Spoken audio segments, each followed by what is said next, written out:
A Frenchman detained in Russia will stand trial on espionage charges today. Then employed by a Swiss NGO specialized in international mediation, Laurent Vinatier has been detained for over a year, reportedly arrested for refusing to declare himself as a foreign agent. For more on his case, we'll cross now to Nick Holdsworth in Berlin. Hi, Nick. So why is Russia targeting Vinatier specifically, especially given that he's actually been described by some observers as pro-Russian?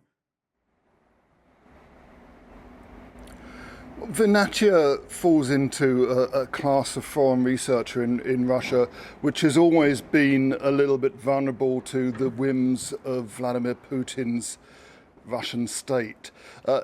He worked as a researcher at the Geneva-based international conflict mediation group Humanitarian Dialogue, and he was actually arrested and charged last year for not registering as a foreign agent. He told the court that he didn't realise he had to register as a foreign agent, admitted his guilt, and was sentenced to 3 years in prison, which has been protested by the French government since. Now, Vinatier is seen as a little bit pro-Russian. In court, speaking in Russian, he said that he always strove to present Russia's interests in international relations when he's preparing reports on conflict mediation.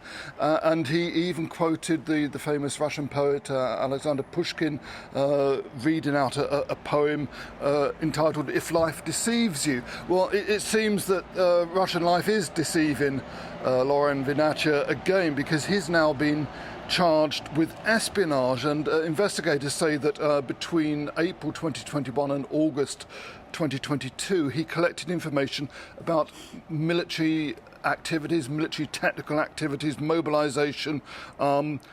He received information about the deployment of the Russian army in Ukraine, forecasts for the course of military operations, and this is information that the Russian authorities say could have been used against Russia, and he's now facing charges of espionage, which carry a sentence of up to 20 years.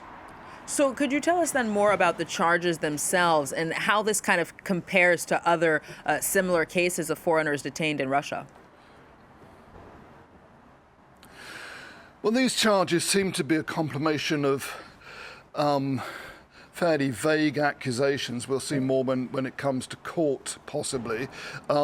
Typically these researchers are using public information. They're not relying upon any classified documents. They're drawing their information from newspaper reports, from academic reports, possibly from looking at the internet, looking at social media, and they're preparing reports which are not based upon confidential or classified information at all. This reminds me very much of a case way back in the late 90s when I was still based in Moscow. I was based in Moscow until the war started 3.5 years ago. There was a case of a researcher at the US and Canadian Studies Institute, Igor Sutyagin, who was researching nuclear conflict mediation and nuclear weapons reduction. And he was also accused of espionage for a report that was entirely based on public sources. He ended up serving 11 years before he was released in a prisoner swap in 2010 when he went to the UK and started working for a well-known research institute there. Now, it's possible that Moscow is not happy with the tone of France at the moment, with these statements from President Emmanuel Macron suggesting that France could put military boots on the ground as part of a peacekeeping force when there's some kind of a ceasefire or peace process for the end of the war in Ukraine. And it's possible that Vinatier falls into that group of people that the Russians see as quite useful to serve as a pawn to be swapped at some point when it serves their interests.